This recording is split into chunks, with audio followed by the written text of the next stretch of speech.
আজকে আমি দুপুরবেলায় যে রান্না করতে আমার বড্ড দেরি লেগেছে, ঘরগুলো একটু ঝাড়াঝুড়ি করেছি। সামনে ভাদ্র মাসে আমি এবার ঘরে হাত দিয়ে ঝাড়ি না, ওনাকে খেতে দিয়েছি, করেছি থোড় কুমড়ো ভাজা, করেছি।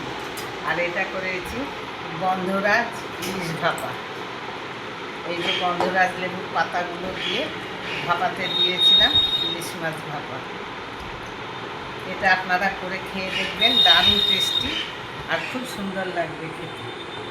আর করেছি বিলাতি আমড়ার চাটনি। এই যে বিলাতি আমড়ার চাটনি, আটিগুলো কাটতে পারলাম না, ভীষণ শক্ত হয়ে গিয়েছে।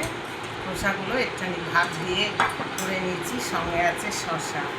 আর এদিকে গরম গরম সাদা ভাত আপনাদের কাকুকে খেতে দিয়েছি, উনি খাচ্ছে। কেমন হয়েছে?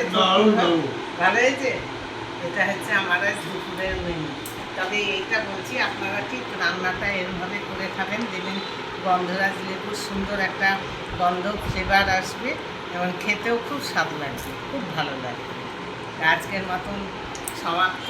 আবার আপনাদের সঙ্গে দেখা হবে পরের ভিডিও নিয়ে। ভালো থাকবেন, সুস্থ থাকবেন।